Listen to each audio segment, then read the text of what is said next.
Good day everyone, and especially to you ma'am, Madora Leo Ligaw. I'm Elda Faye Cajes. My topic is Chapter 3, Getting to Know the Market. So I will tackle all about the market research.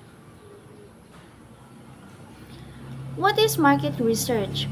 Market research is a systematic process of collecting, analyzing, and interpreting information. The information could be about a target market, consumers, competitors, and the industry as a whole. This is the foundation of any successful company. The research has a number of different purposes, from identifying a new market to launching a new business. So, market research. If maghisgot tag market research, mao ni ang process nga magkolekta or mag-analyze sa mga nakuha nato nga information about sa target market. Nato ilabi na sa mga consumers nga mopalit or mogamit sa atoang ginegosyo. So, kailangan nga kahibalo ta unsay mga gusto nila, ganahan or mga gikinahanglan nila. So, isip usa ka negosyante kahibalo ka unsay mga new trends nga dili sab ka ma-behind ana samot na sa mga new generations karon.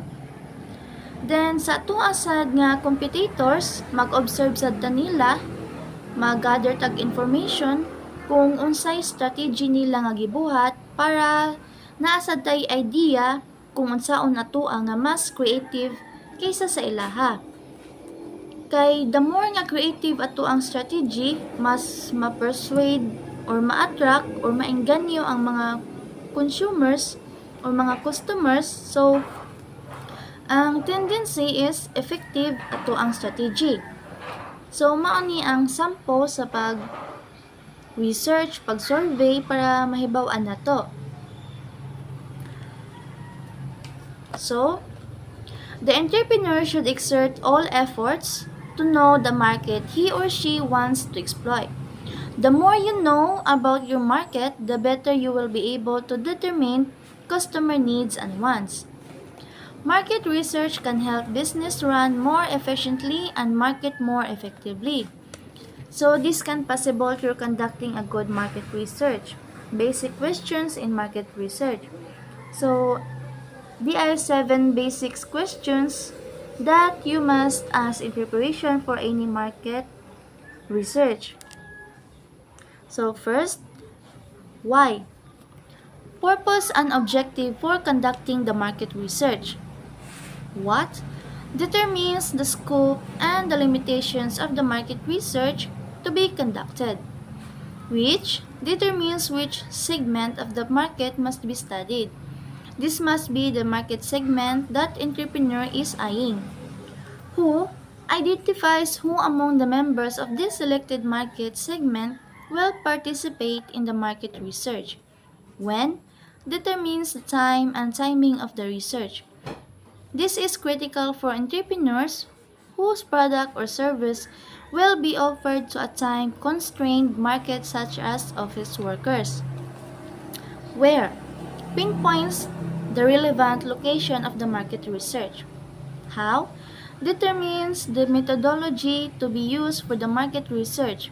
Example, survey, focus group discussion, and observation. While there are a number of market research tools you can use, there are 2 main types of market research. These are primary and secondary. Primary data is first-hand information you gather yourself or with the help of a market research firm, so you can control it. Secondary data is pre-existing public information such as the data shared in magazines and newspapers, government or industry reports. You can analyze the data in new ways, but the information is available to a large number of people. So, using primary and secondary data, there are 2 types of research studies. These are Exploratory and specific. Exploratory market research gathers lots of open-ended data from many people to better understand a problem or opportunity. The goal is to gather perceptions and opinions regarding an issue, so your company can decide how to address it. But first, you have to understand how your market sees the issues. Next is the specific. Once you understand the larger market issues or opportunities, you can use specific questions to gather information that could lead to a new product or service. Market research firms often use specific questions to gather feedback on a new advertising campaign or to refine a planned new product.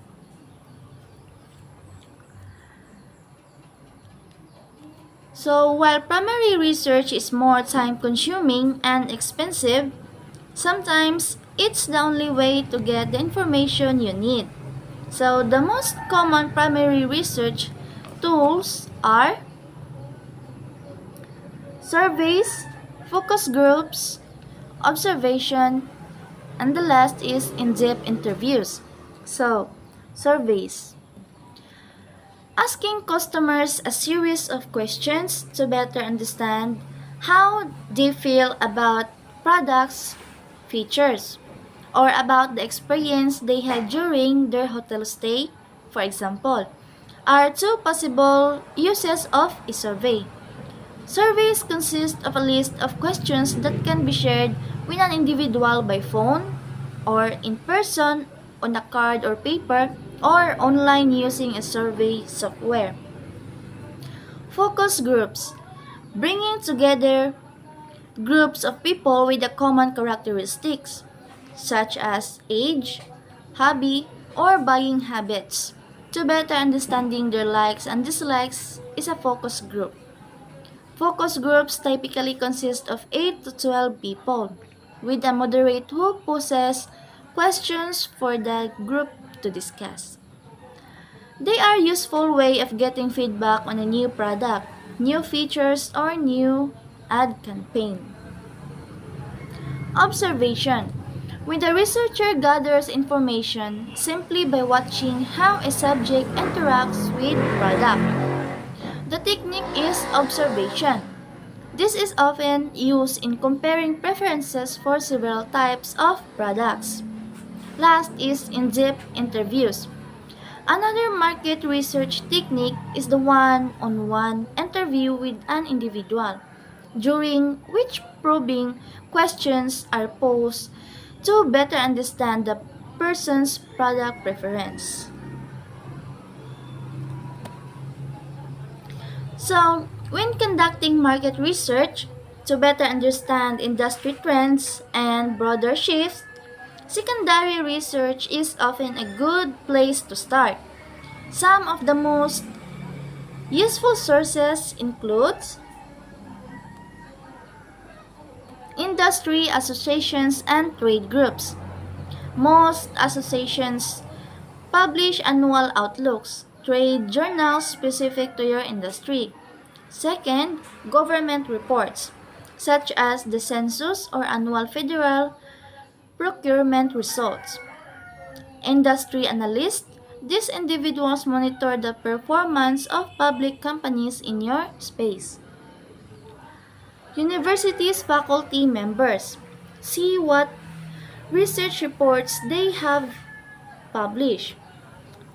Next is websites. While Wikipedia is not a reliable source, there may be others that lead you to reputable sources and reports.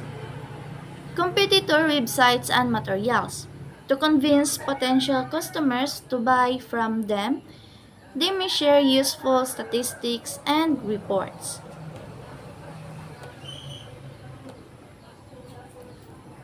So, the purpose of market research is to provide information that will assist you in making better decisions to help your company be more successful.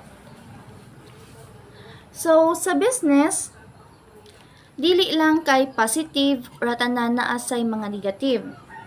So ato asab hunahunaon ang mga consequences or ang mga what ifs nato. Kay dili man jud tanan ma-success dayon, di ba? Naa jud nay mga challenges nga ma-encounter nato, so dapat ready ta ana. Ready ta mo face ana nga mga possibilities kay para ma-aware sabta kung unsay dapat nato nga buhaton or mga steps nga angay. So diri lang ko taman kay ang tanan na amanjoy hangganan, di ba? So I hope na may lesson learned sa akong topic, then makatabang sad sa future. But before I will end this presentation, let me leave you a quote. A satisfied customer is the best business strategy of all. And that's all. Thank you.